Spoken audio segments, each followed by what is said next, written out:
Back. Let's talk about culture in Chapter 4 as it relates to human geography today. A lot of times when we think of culture, we think of the things that we can see and touch, things like food, for example, or maybe a kind of dress or a style. During class, hopefully if you attended class, we've already talked about a couple of these images that I use to get you thinking about culture a little bit more. And so you should know that this is a group of women in the southern part of China, and the reason they're covering their face has everything to do with cultural preferences for beauty. But it's more than that. It's also connected to social class and to economic class. And so for a variety of really complicated reasons, the preference in China and most of Asia is lightness. Light faces, and maybe you can think of examples of where you've come in contact with that before, maybe through film or video games or movies or YouTube videos or something like that. By the way, the things that they're wearing are called face kinis. You can buy those on Amazon or in a bunch of places, and so they are actually something that people do wear. But again, keep in mind, not everyone wears these. The second image here is also of a woman, again covering her face and her entire body, but for very different reasons, for reasons that I think most of us are familiar with, for religious reasons relating to Islam or her interpretation of Islam. A couple of things that we need to get to here. First of all, that this image is in France, which is a country among a number of countries that have banned the wearing of burqas in public places like schools, in public buildings, and it varies from country to country, but this sets up a kind of a cultural conflict right away. The larger point for geography is that you have women covering their faces in two different contexts, in two different places for very different reasons. The last thing that's important here is for us to understand that when we see somebody wearing a burqa or a woman covering her face, that we need not to jump to conclusions about maybe exactly what the purpose is and what that interpretation is. Without knowing the individual and talking to them, we have to be a little bit careful about this. As a matter of fact, not all Islamic women, and probably most Islamic women, do not cover their entire face when they're in public. But again, it's very place-based. It's different in Indonesia compared to Iran, compared to Turkey, where, as a matter of fact, this is outlawed in Turkey, although it's a majority Muslim country as well. A couple of these other images are sort of looking at the constructed notion of culture within a specifically American context. And so people do modify their bodies based upon what they're trying to communicate about themselves to somebody else or how they feel about themselves, whether it's loyalty to a team, in the case of the Packers fan on the bottom right here, or whether it's loyalty to suntanning, as was the case for this woman in a news story from several years ago now. Beauty and notions of what is beautiful and what is accepted and what you can wear and can't wear and how you should or shouldn't look in certain contexts is very, very place-based. So there is definitely a kind of a regional pattern that's associated with beauty pageants, as is the case with Honey Boo Boo here. And to my surprise, when I moved to the Atlanta, Georgia area, I found out that Honey Boo Boo actually lives not very far from here. If you don't know who she is, that's okay. And the intent here is not to make fun of any of these people, right? But to try to understand kind of the behavior that goes along with culture. And it's complicated. It's not always logical. It's not rational. But very often it is connected to that place, and sometimes for very physical, geographic reasons, like the climate of that place, etc. Okay? Moving on, let me just go a little bit further with this notion of skin color, and we can point to some specific historical moments of where notions of whiteness and darkness or brownness were specific items that were talked about much more openly than they are today. So a little bit of history here. In 1898, the United States had just finished fighting a war with Spain, and the United States won that war. And at the end of the war, the United States took control over a number of territories. One of them was the country of the Philippines, which had been under Spanish control for over 300 years prior to 1898. And if you were to pick up a newspaper or an editorial section of a magazine, or even the front cover of some magazines, is what you're seeing here from a magazine called Judge, what you would have seen was that the United States was engaged in a major conversation that was very overtly discussing the question of race. This was a time period in America when people truly believed that the color of your skin and phenotype determined all sorts of things about your potential as a human being. And so when the United States took control of over the Philippines, there was this question, as you can see here in the image, about whether these brown-skinned Filipinos, sort of Asiatic-type people, could be cleansed of their darkness. Now, part of this is symbolic, but a big part of the conversation was literal. So, could these dark-skinned people in Southeast Asia become civilized? Could they ever wear the garb of Americana, like you can see in the background there? And so this particular image was labeled as the Filipinos' first bath, and the man in the center is President McKinley, who is captioned as saying, "Oh, you dirty boy." Now, he never actually said that, right? This is a political cartoon. The larger point here that we need to understand, and I've said this already, but I want you to understand it, is that culture is socially constructed. Although it's often linked to natural environments, right? Clearly there has been adaptation since the moment that human beings first kind of took flight from East Africa several tens of thousands of years ago. We've seen deviation in things like skin color and hair color and height. That's happened in different places, but it's a relatively short period of time across all of human history. And so whiteness became equated with cleanliness and civilization. And I'll just share one personal story with this. A lot of my own research when I was at a different institution took place specifically in the Philippines. And all the time people would report to me that they wished that they could be lighter, or that their prospects would be better if they had just been born lighter, and things like that. The first time that I went to the beach in the Philippines as a younger guy, I noticed immediately that there were very, very few Filipinos that were out in the sun.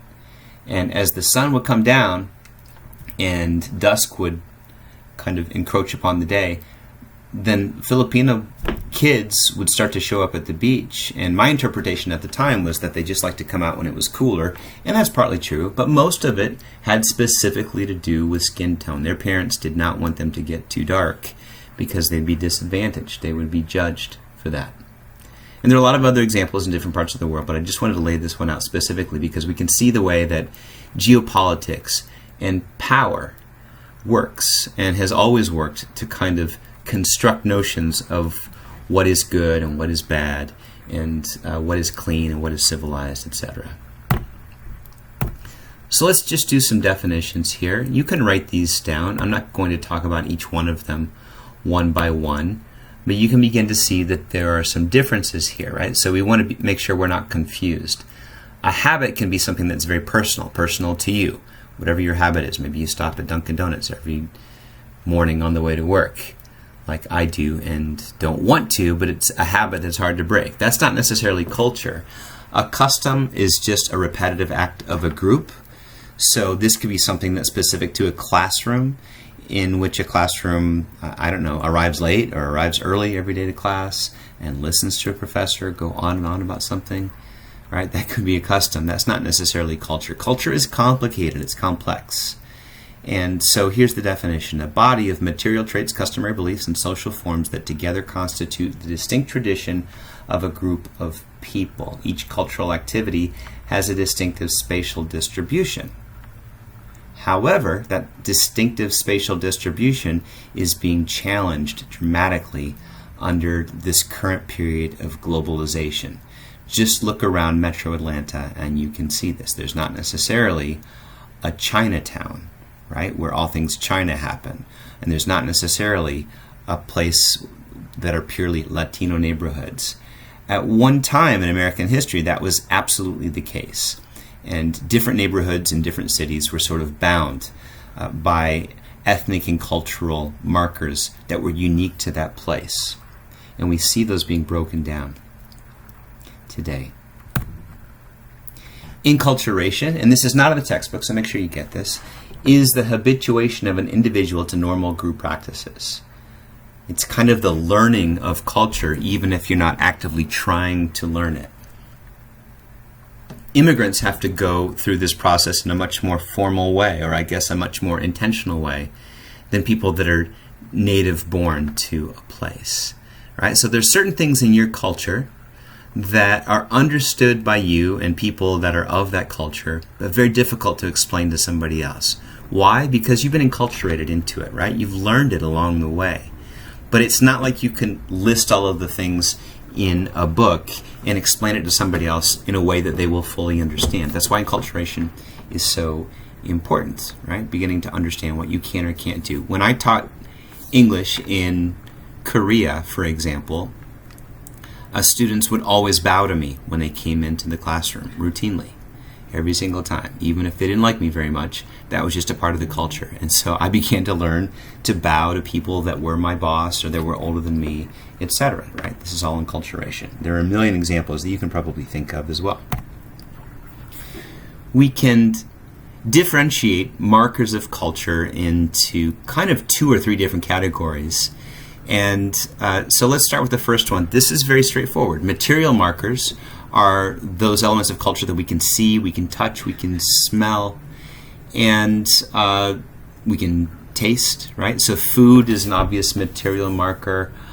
Arts, music is still a material marker, even though you can't touch it, you can hear it, right? Very clearly. In the textbook, these are kind of labeled as artifacts of culture. And in some ways, these are less threatening to other cultures. If you think about going to a cultural festival, which I'm sure most of you have, or maybe all of you have, whether it was in your high school or wherever, most of the time the elements that you experience are material markers. You try some new foods. This is also what I encouraged you to do when we did exercise 1, to just try to see and touch and feel some things that were unfamiliar to you culturally. The more complicated components of culture are the non-material markers, the things that are sort of inside of people's experiences that, again, are difficult for them to explain to somebody else.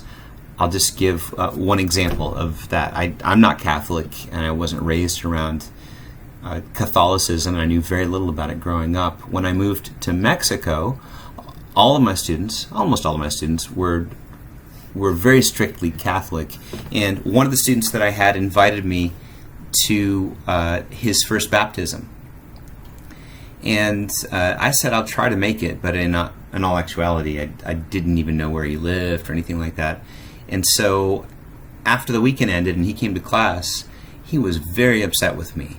And it was because I didn't understand the non-material part of what it means to attend a first baptism. This was a ritual for him that was very important, and he had all of his family around and friends and relatives, and he was looking forward to me being there. There was a party and food afterwards and everything. I didn't get any of that just because I hadn't been raised in it. So non-material markers of culture are deeply felt and sources of misunderstanding between cultures very often. Take some time to read a little bit about the mentafacts and sociofacts, but here I'll just say that these are things that you can't necessarily see, touch, and feel, but sociofacts are those that have more meaning in terms of organizing a society. Okay, so it can be religion, it can be the way that politics plays out differently in China compared to Russia, right? Even though they may have one time had the same system in name, because of cultural factors, it played out very differently, and that's what we mean by sociofacts. Let's talk specifically about folk culture, a word we don't say out loud very often, and so I have to pronounce it correctly. Folk culture is one in which the hearth is often unclear, and by hearth we mean the origin. We talked about that in chapter 1 a little bit, I think. Okay, so where does that component come from? Where does that music come from? What's the origin of something? It has unknown dates, unknown sources. It diffuses very slowly, if at all, and I know I'm reading off of the slide. I try not to do that most of the time, but in this case I am. Okay, and by diffuses we mean moves, right? So you can find folk culture oftentimes in very isolated places, and you'll find components of that culture that are very unique to that place that you don't find anywhere else in the world. I've got a couple of images here, and the one on the bottom is a folklorico dance from a particular region of Mexico. If you're from that region, you'll identify the kind of dance they're doing, the music that they're playing, and the dress that they're wearing. If you're not from that region, it just looks like maybe Mexico to you, or you might say, it's definitely Latino, but I don't know exactly where. But it has specific roots connected to a specific place in Mexico, not just Mexico. The regional tradition of Mexico is very strong, and a lot of times Americans fail to realize that. We think of Mexico sort of being all one culture, and it definitely is not the case. So, as you can see from the last bullet point here, folk culture, and this is important to geography, is incredibly rooted in place. It's very place-based. So if you're not from there, you can't fully get it. Sometimes there's a song maybe that makes you cry because it's connected to the place where you grew up. It's connected to, in my case, there's certain, I'm not going to lie, I didn't grow up on the farm, but both of my parents did, and there's certain music that kind of connects me to that place, and we've lost kind of the family farm on one side of my family. And so I might get a little emotional hearing what to most people might just sound like kind of a cheesy country song, but that happens. And this is true of a lot of people around the world. Let me talk about the image on the top right here. This is a guy whose face you probably don't recognize and whose name you may or may not recognize, but I think you probably know his story. So I want to focus a little bit on this idea of unknown origins and unknown authors, because this guy's name is Robert Johnson. Very general name. But Robert is considered to be sort of the founder, the godfather of the contemporary Southern blues movement. And he lived in the Deep South. He moved around a little bit between Louisiana and Mississippi, and he played his guitar, but for the most part, as the story goes, he just was not good at playing that guitar, even though he's pictured showing in his guitar here. And when people would see him coming around, they would be like, Robert's going to try to play his guitar again, and then he would kind of suck, and then he would go away, and that was it. Robert disappeared for some amount of time, maybe a couple of months, we don't know for sure. And everybody kind of asked, man, what happened to Robert Johnson? Where is he? Is he off, did he meet a girl, or did he go up north? And they didn't really know where he was. And until one day, and he shows up. He shows up at a place where people would gather when they would share songs. And he pulls out his guitar, and the people were kind of like, here we go again. This guy is going to try to play his guitar. This time when he pulls out the guitar, maybe you're picking up on the story here.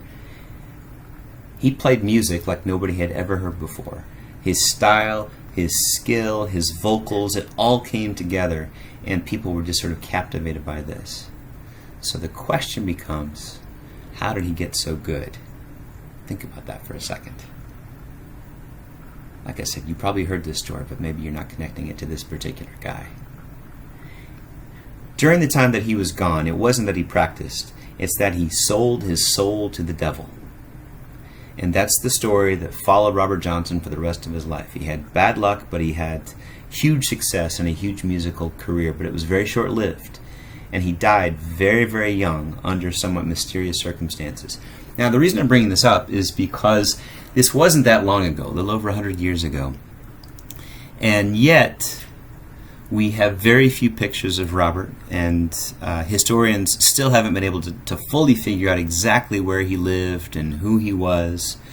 And there's very few recordings of his music, and yet he's had this huge impact, and he's kind of considered to be the godfather of the Southern blues movement, which has huge impacts, obviously, throughout the South, also in Chicago and in St. Louis, and on and on.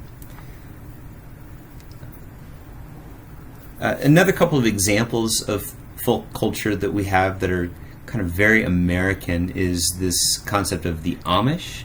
In Georgia, as you can see on the map here, we don't have sizable Amish populations, but maybe you've heard about this group. They have their origins in northern Europe, and in large numbers they began to settle in Pennsylvania and in Ohio and in Indiana. Where I lived in western Illinois, we had sizable members of the Amish community, and they have very specific kind of rules for living in that community. The way that you dress has to be very plain. You have to maintain humility. It's never about the individual, it's all about the group. They don't use electricity, so that's why you see them on a horse and buggy like this. They've also maintained their original dialect of German, even though it's called Pennsylvania Dutch. It's actually a German dialect, and it's very, very old language that you don't find spoken really in Europe in any sizable number anymore. So this is clearly another example of folk culture and not pop culture. So let's flip it over, and on that exercise 1 I asked you to find examples of pop culture, and a lot of you used that case because it's easier to find examples of pop culture because it's kind of everywhere. But some of you didn't really explain, what do you mean by pop culture, right? So McDonald's is pop culture, pop music is pop culture, but why? So here's our definition. Pop culture is found in large heterogeneous societies. It's not tied to one ethnic group or one specific place. It covers as large of a territory as possible. So folk culture is not created with the intention of spreading it to other places. You don't send somebody out from your community and try to convince them to dress according to your folk culture. The Amish don't send missionaries out trying to convert people to that particular culture. But in the case of pop culture, this is exactly what happens. The motive of pop culture entirely, 100%, is profit, and to grow as large and to spread to as many people as quickly as possible. Okay, and so that's when we get into the definition of, or I guess the depiction of McDonald's or Coca-Cola. Right? Any corporation that's trying to spread something as a cultural element, but their primary motive is profit, that's pop culture. Okay, so hopefully we can kind of see clearly the difference between the two. It changes really rapidly over time. So what's a big pop culture element today might be gone tomorrow, and that's what we see with pop music. So maybe some of you know who this figure is on the bottom left right here, and I'm going to torture you a little bit and play a little bit of this video. Let's see if it comes up for us on the screen capture.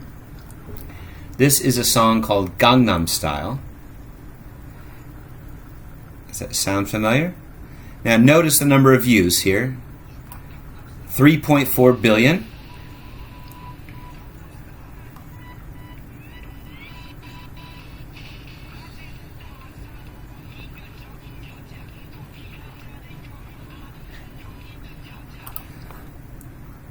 Okay, so that's all I'm going to force on you today. I'm guessing most of you have seen the video before, but I want to talk about it just for a second because I'm going to make a prediction that most of you have heard that song before and that few of you have bothered to look at the lyrics in terms of what the song is about. If you have, that's cool. If you haven't, that's fine too, because this just proves the point about pop culture.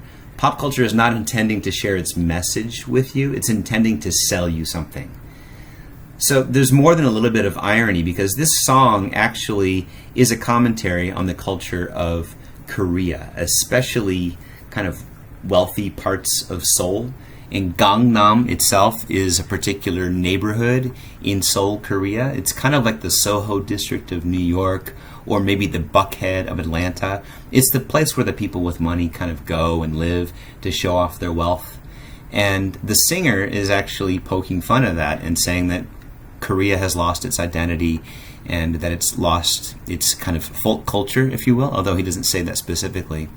And yet this becomes one of the biggest pop songs and most viewed songs of all time, although I don't think it is anymore.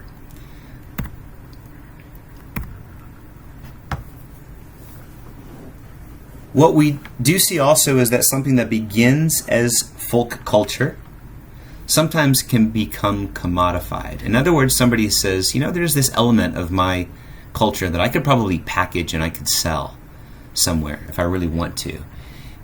Or I could force it on other people, which is what's happened with religion oftentimes. And so I took this picture myself of Britney Spears on top and Jesus on the bottom, and I'm not trying to make fun of Christianity or Britney Spears. I just think that this juxtaposition is a really interesting commentary on the power of pop culture in the 21st century, and also the blurring of the lines between those two qualifications. Okay, so in some cases we do see folk culture moving very quickly across the planet once it becomes commodified. And by commodified we mean packaged to sell.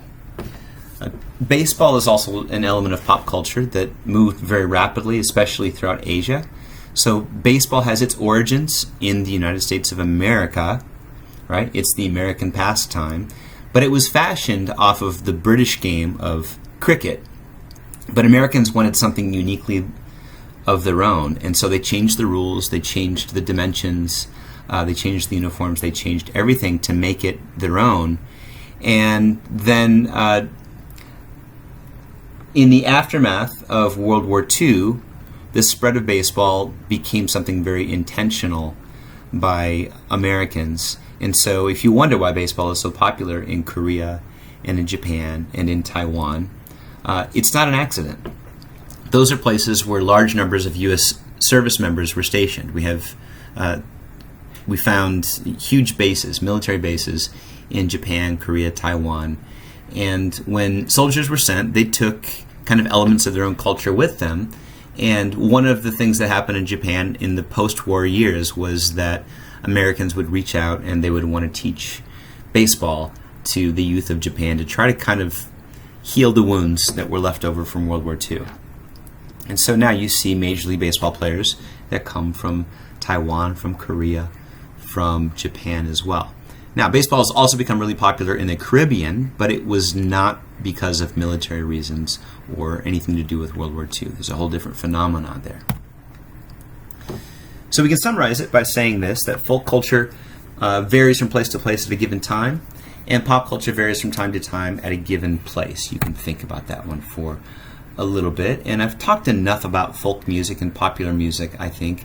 But again, a lot of the music that we kind of identify as maybe in the category of pop culture today had its origins in folk culture. So you would think about country music, which has a lot of its roots in telling folk stories of loneliness and living alone on the farm. And few artists are singing about those kinds of things anymore. Instead, it's become commodified and transitioned into pop culture. A lot of country music has. Soccer is also a form of popular culture. It diffused across the British Empire throughout the 1800s, most of the 19th and into the 20th century. And it's considered to be the global sport, the global game in the 21st century. But if we look at a map of those places that have hosted the World Cup, we do find that it's not as widespread as maybe we like to think it is. The World Cup was hosted in Africa a total of only one time.